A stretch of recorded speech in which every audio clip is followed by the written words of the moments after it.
En la radio de todos tenemos un espacio para reír, conversar y crecer espiritualmente, porque estamos entre amigas. Bienvenidas a Entre Amigas, nos alegra muchísimo poder estar con ustedes aquí en Esperanza Colombia Radio en esta cita tan especial, un encuentro de mujeres con temas de actualidad. Dianita, me alegra saludarte. Hola hermana Rocío, como vamos contentos todos de que llegue este momento nuevamente para tener un episodio más de Entre Amigas. Claro que sí, y hoy con una invitada súper especial. Ya en una ocasión nos había acompañado y habíamos quedado de abordar esta temática tan importante que ya les vamos a anunciar cuál es. Doctora Alba Rocío, qué gusto saludarla.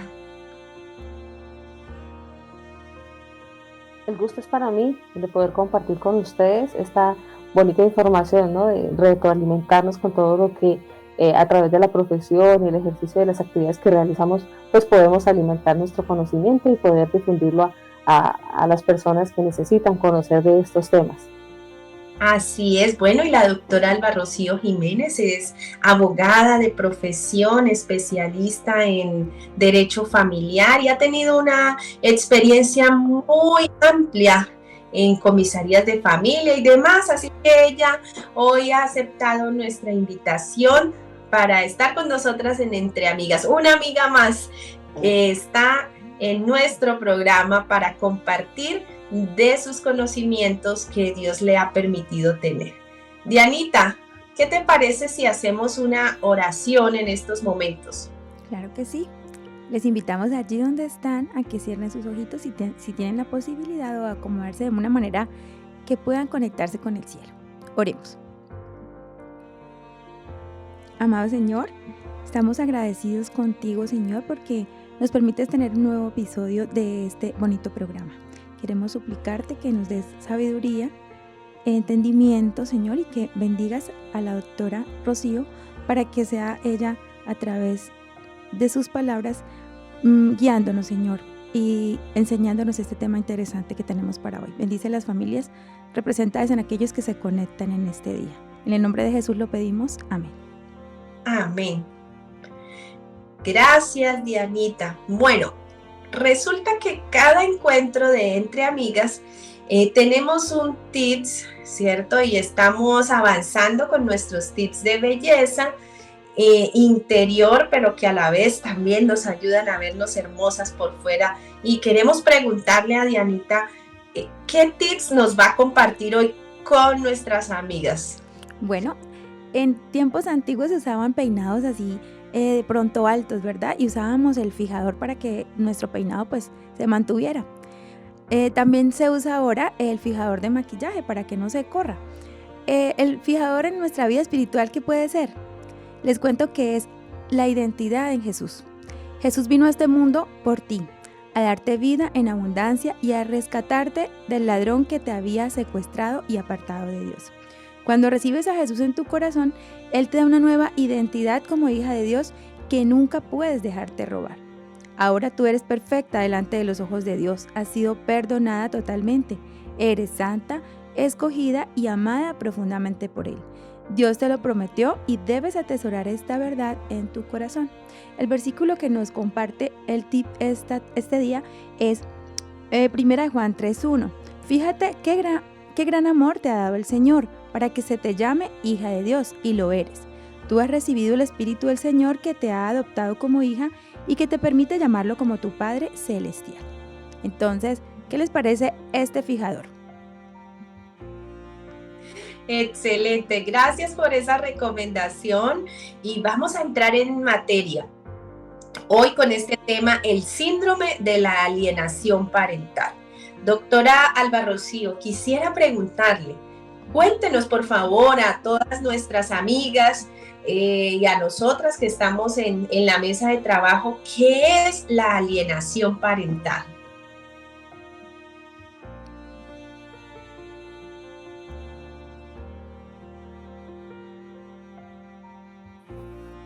Bueno, lo prometido es deuda, ¿no? Habíamos dicho que el día de hoy íbamos a hablar acerca De cuando hablamos de un síndrome, ¿a qué nos estamos refiriendo, cierto? Entonces, definido así en su forma más neta, es el conjunto de síntomas y signos que confluyen al mismo tiempo y que le permiten a uno evidenciar que cierta persona está pasando por un proceso clínico. Digamos, son una serie de síntomas que le permiten a las personas inferir qué está sucediendo con alguien. En el caso del síndrome de alienación parental, digamos que es el conjunto de síntomas que nos permiten evidenciar si un niño, niña o adolescente está siendo manipulado sentimental o afectivamente por parte de uno de sus progenitores, que en este caso se le llama el progenitor alienante. ¿Sí? Qué interesante porque, ¿sabes? Yo en mi ejercicio laboral he tenido la oportunidad de escuchar a algunos infantes que manifiestan, es que cuando mis papitos se separaron y ahora cuando yo voy donde mi mamá, entonces allí me hablan mal de mi papá o dicen algunas cosas y viceversa, ¿cierto? Ocurre de los dos lados y qué importante lo que usted nos menciona acerca de que esto tiene que ver con una manipulación y con una afectación a nivel emocional, ¿cierto? Hacia un menor, sea un niño, una niña o un adolescente, ¿no? Sí, señora, pero básicamente lo que nosotros debemos entender en esta tarde es que el objetivo de esta conducta manipuladora, de esta conducta manejada, es destruir los vínculos afectivos que ese menor de edad tiene con el otro progenitor, con la otra persona. Ese es el objetivo. Es decir, hay un abuso de poder, donde el padre que tiene o la madre que tiene la oportunidad de ostentar el cuidado personal de su hijo, pues aprovecha esta circunstancia para realizar una serie de actos que van a incidir obviamente en la negativa de ese hijo hacia ese otro progenitor. Pues podríamos hablar así de manera breve algunas de las conductas que de pronto realiza ese padre o madre. Lo digo porque muchas veces se hacen de manera inocente, muchas veces nosotros no sabemos el alcance de nuestras palabras, de nuestros actos, de nuestros hechos, y sin saberlo podemos estar incurriendo en esa conducta que es muy, muy, muy penosa. Es donde prácticamente entran ya los psicólogos a trabajar esa parte, que son los que ellos son los que más la manejan, para determinar que efectivamente el daño que se hace es bastante grande. Entonces, algunas de las conductas que realiza ese padre alienante es, por ejemplo, realizar comentarios negativos, insultos o faltas de respeto hacia su otro progenitor, al que fue su compañero o esposo. Es, por ejemplo, contarle a ese niño, niña o adolescente detalles sobre algún procedimiento judicial que se está sobre el divorcio, la separación o algo así. Es poner a la otra persona en un mal lugar, es hablarse mal de la otra persona, mentirle sobre la otra persona, dificultar la relación entre padres e hijos. Por ejemplo, en el ejercicio de las visitas, entonces se pone toda clase de trabas. El niño está enfermo, no puede ir, lo que pasa es que cuando el niño lo visita llega enfermo, no sé qué le dan de comer, lo que pasa es que cuando se va con su papá o su mamá, él lo relaciona con la otra pareja y la otra pareja le hace daño. Cosas así, conductas que realiza ese padre o esa madre, cuyo único destino es dañar los vínculos afectivos y psicológicos que tiene el niño con el otro progenitor. Doctora, una consulta. ¿En Colombia Sí, está legislado este tema, el de la alienación parental? Bueno, la verdad es que se está tratando por todos los medios para que esta conducta sea tipificada, ¿sí? Sea colocada en el Código Penal como una conducta, digamos, relacionada con la violencia intrafamiliar, con el maltrato infantil, pero con una aplicación aparte, porque se dice que la alienación parental genera unas consecuencias bastante graves en el menor de edad. Entonces se ha querido, algunos tratadistas dicen que debería incluirse, pero la verdad en Colombia y en muchos países no lo hay, pero sí se le da un tratamiento desde el punto de vista de como un tipo de violencia, como un tipo de maltrato. Entonces ahí es lo delicado, ¿no? Porque cuando ya se inicia un proceso por violencia intrafamiliar por maltrato psicológico, entonces ya la persona empieza a enfrentar una serie de consecuencias que ya están en el código. Quizá por eso es que, digamos, no se ha pensado en legislar respecto de esta materia de manera enfática, porque se sobreentiende que con otras conductas que ya están tipificadas se puede solventar la conducta de alienación parental. Yo creo que, aunque el término de pronto no es muy conocido, este tipo de actitudes sí son bastante frecuentes. O sea, en esos Claro. casos. Sí, nosotros miramos la palabra alienación, y tiene que ver con los alien, ¿sí? Es transformar, es cambiar, es mutar a una persona, es salir de la relación padre-hijo a convertirlos en enemigos. Por eso se llama alienación, ¿sí? Y parental porque obviamente la ejecuta uno de los padres con un fin específico. Entonces digamos que en ese orden de ideas es que la Constitución, en el artículo 42, ha colocado la familia como núcleo fundamental de la sociedad, y la familia debe ser conducta que atente contra esa relación paterno-filial que debe existir, obviamente es sancionada. Entonces digamos que en ese orden de ideas, aunque no está, como lo decía ahorita, enfáticamente establecido en la norma, sí se sobreentiende por el abordaje de otras conductas que se está penalizando la conducta de alienación parental. A veces yo creo que se usa como para vengarse de la otra persona, ¿no? Y no se tiene en cuenta como las consecuencias en la vida del menor.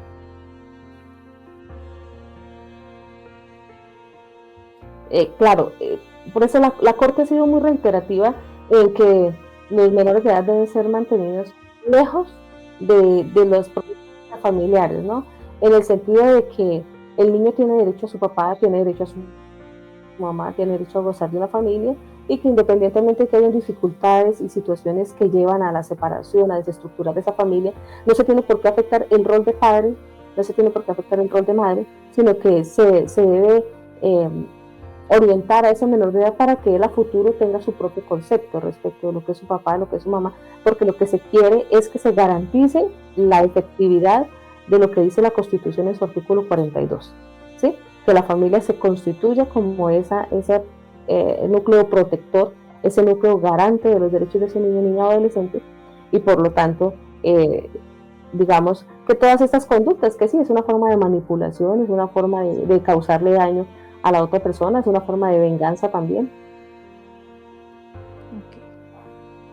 Sí, doctora. Y bueno, tal vez cada vez sea más frecuente o ya se está como abordando más esta temática, ¿cierto? Y se conoce más a los expertos en estos trámites de familiares, tienen como esa evidencia cuando un menor, cuando un adolescente, un niño está siendo víctima de esta alienación parental. Quisiera saber en nuestro país qué trámite se surte en favor de los niños y adolescentes cuando son evidentes esos síntomas, esos signos de que uno de sus dos padres está generando una conducta de alienación parental.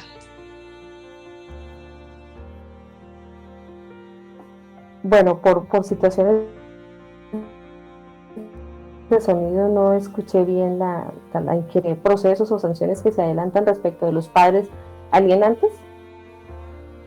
Le mencionaba que qué trámite surte en Colombia en favor de los niños o adolescentes cuando se evidencia que hay alienación parental.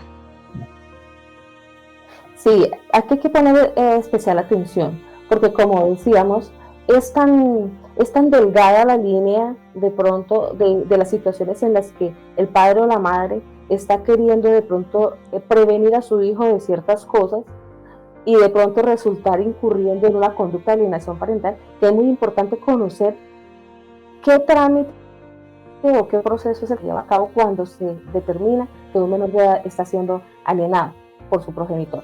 Entonces, digamos que tiene en Colombia un abordaje de tipo penal y un abordaje de tipo administrativo. En el abordaje de tipo penal vemos nosotros que cuando esa alienación conlleva en sí un daño hacia el otro progenitor, por ejemplo, un daño en su vida, en su buen nombre, en su honra, en su ética, en su profesión, es decir, lo que el otro padre hizo con el niño le generó ese daño a ese otro progenitor, pues estaríamos hablando de unas consecuencias penales. ¿Sí? Consecuencia penal obviamente va desde multas hasta penas privativas de la libertad, porque se entiende que hay una forma de violencia intrafamiliar.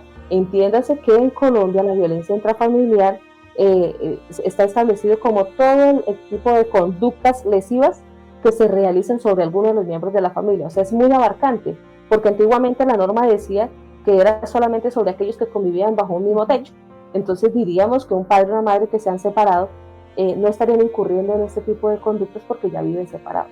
No, es una forma de violencia intrafamiliar porque mientras haya un hijo de por medio, mientras haya existido una relación de pareja entre los padres, pues obviamente estamos frente a una violencia intrafamiliar y es sancionada con este tipo de cosas que les acabo de mencionar, desde multas hasta pena privativa de la libertad.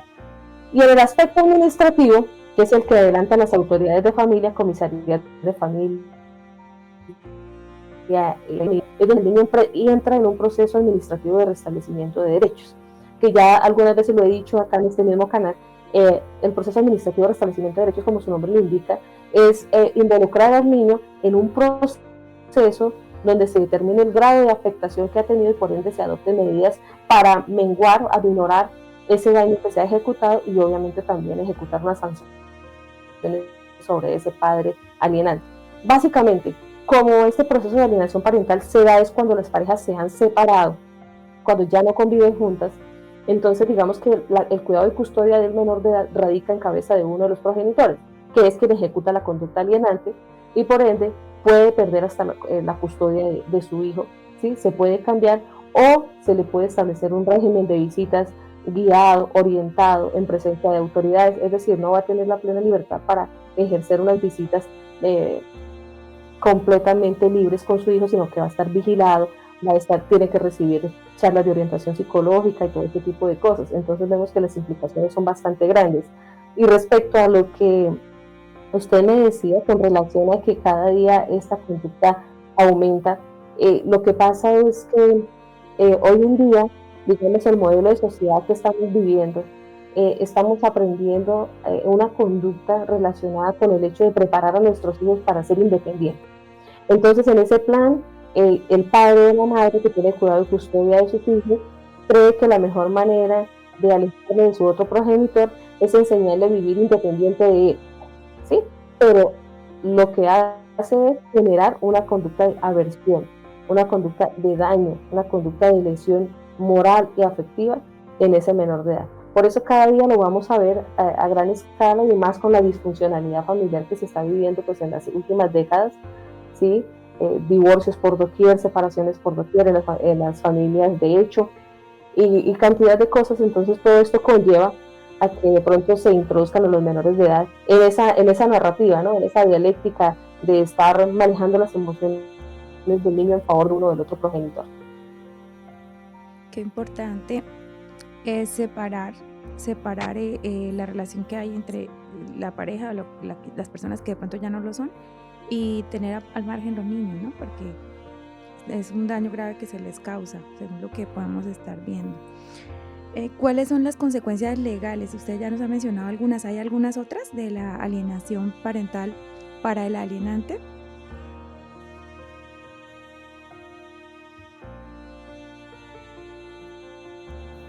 Sí, la más gravosa y de pronto que me faltó mencionar es el retiro de pronto del niño y la privación del contacto con ese progenitor dependiendo del grado de daño o afectación que le haya generado, ¿no? Entonces puede hasta pensar en la pérdida de la patria potestad, que estamos ya hablando de palabras mayores, porque la patria potestad pues es un derecho que va mucho más allá, que ni siquiera lo da la norma, es un derecho natural, y entonces ya podría incluso llegar a perderlo por incurrir en esta serie de conductas. Entonces digamos que, como lo decíamos ahora, aunque no está tipificado en la norma como tal, ustedes no van a encontrar un código que diga el delito de alienación parental, no lo van a encontrar. Digamos que si de un estudio estructurado de ese comportamiento de ese menor de edad podemos evidenciar que ha sufrido una afectación grave a sus derechos a todo nivel, ¿sí? Derechos económicos, sociales, reproductivos, de todos los derechos, entonces podría pensarse en un retiro del menor de edad, perder el padre el contacto con ese hijo, ¿no? Entonces, porque estamos hablando de que en esa dinámica de alienar el menor de edad, incurrimos en conductas como amenazas, como mentiras, idear cosas, y más si por ejemplo la pareja está en un proceso y llegar y decirle al menor de edad, bueno, vamos al proceso de divorcio, y como sabemos que el cónyuge culpable tiene que ser tal, entonces tú vas a decir que te consta que viste a tu mamá con otro hombre, que lo metía a la casa, bueno, dependiendo de ese grado de situaciones, ¿sí? O sea, dependiendo de la gravedad de la conducta. Entonces, digamos que esas son las consecuencias legales, así a grosso modo, ¿no? Hay consecuencias penales y administrativas.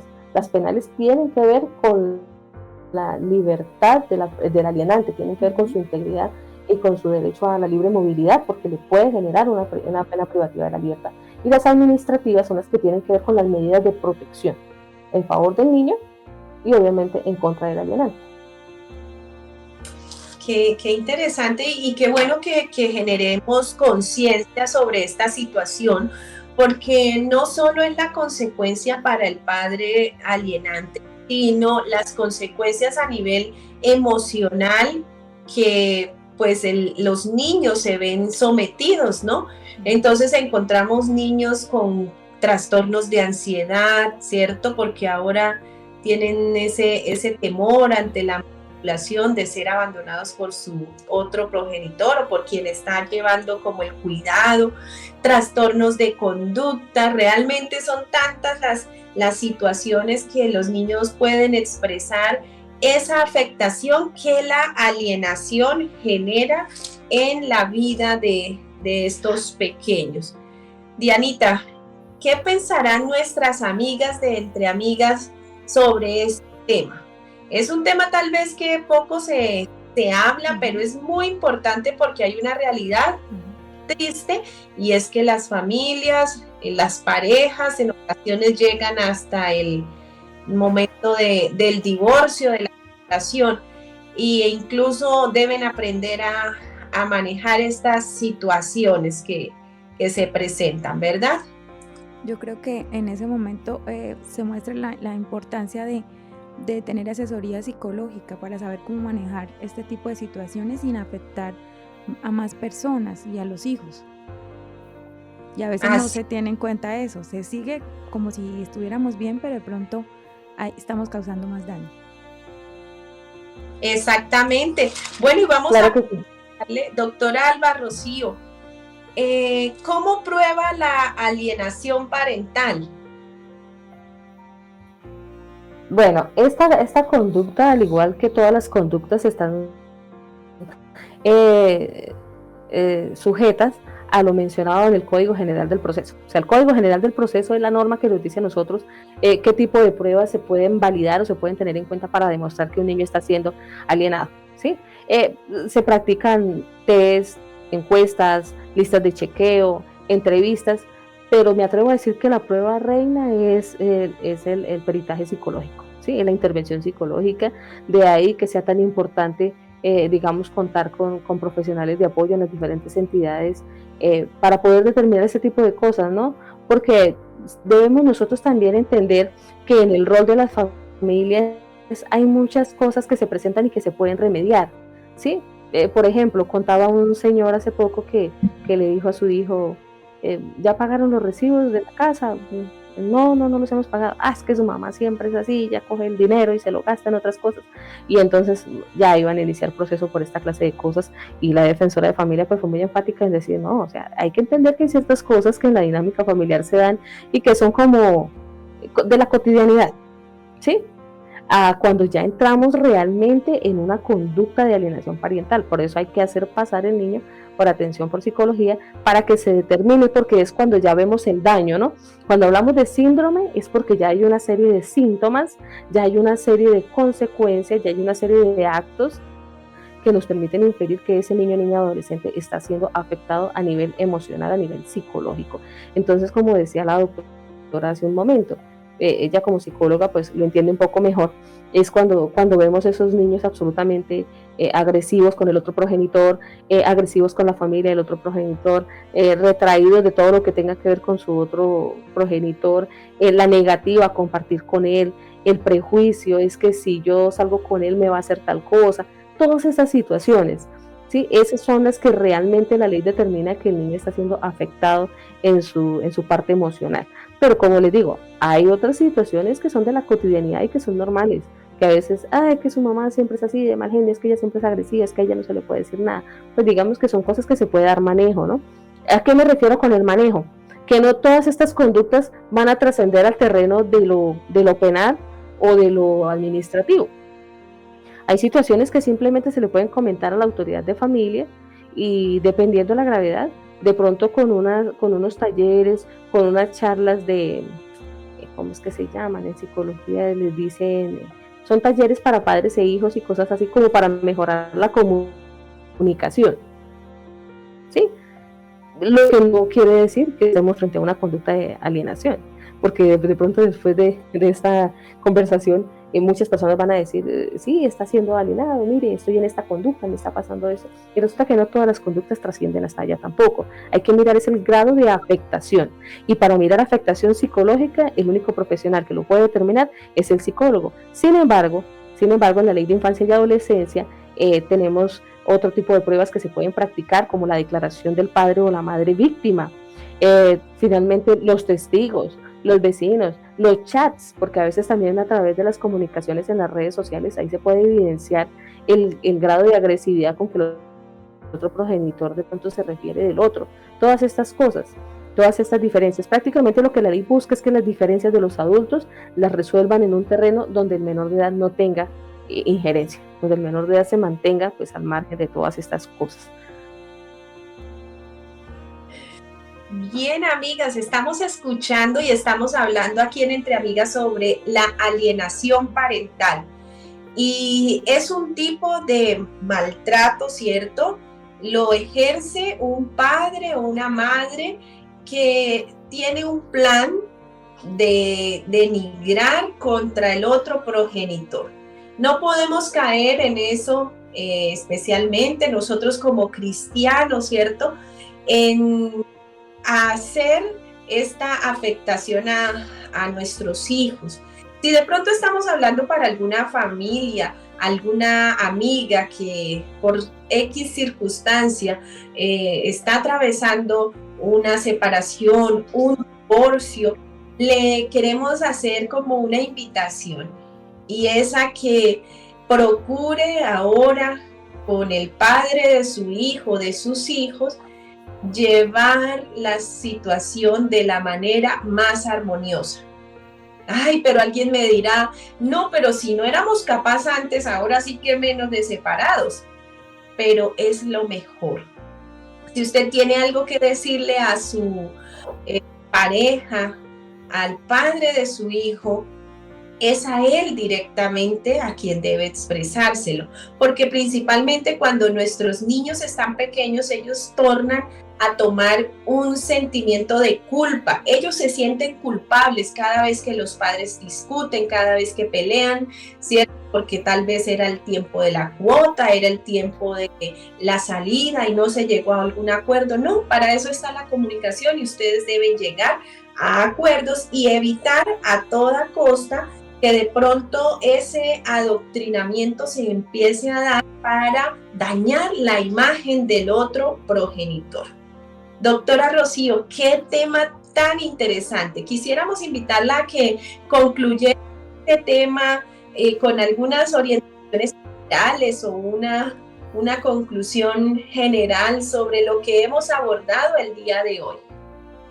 Sí, para concluir quiero decir que de acuerdo a los estudios que se han hecho en familia con relación a este término en la parte jurídica, pues se ha concluido que prácticamente los tres tipos de conductas en que más se incurren son los chantajes emocionales, las falsas denuncias respecto de malos tratos y abusos sexuales.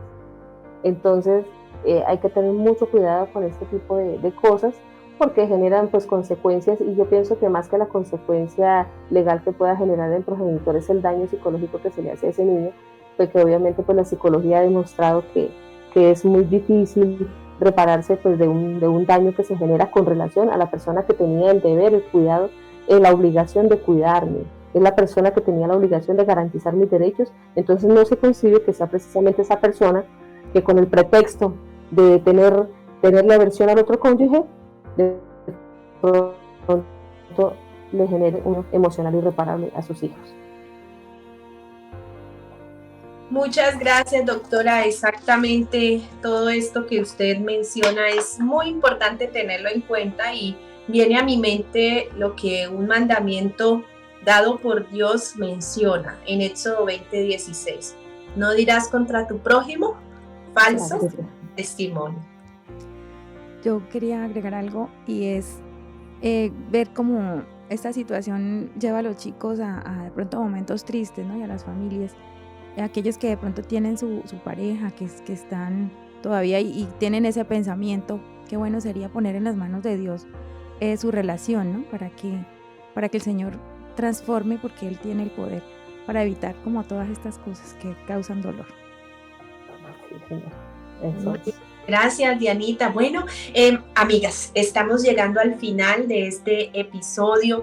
El día de hoy ha sido una temática muy actual con nuestra querida invitada, la doctora Alba Rocío Jiménez. Muchas gracias, doctora, por su compañía y por compartir estos conocimientos hoy en nuestra mesa aquí en Esperanza Colombia Radio.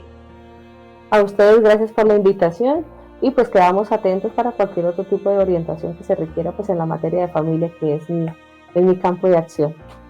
Claro que sí, muchísimas gracias, y nos gustaría pedirle por favor que tenga la gentileza de orar para terminar este episodio de Entre Amigas.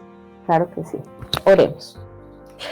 Dios, mi cariñoso Padre, te damos las gracias por la oportunidad que nos das en esta hora de llegarle a las personas con una temática que nos puede, Señor, involucrar de una manera indirecta, porque a veces, Señor, queriendo hacerlo mejor, resultamos haciendo cosas que dañan a nuestros seres queridos.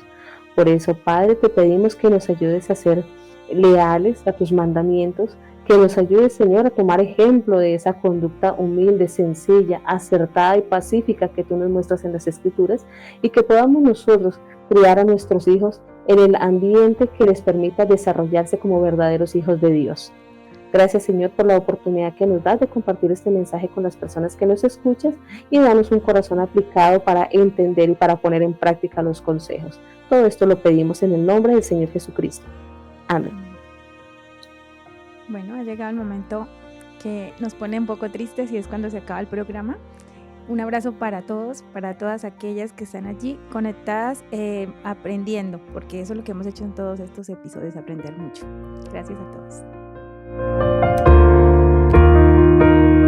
En la radio de todos tenemos un espacio para reír, conversar y crecer espiritualmente, porque estamos entre amigas.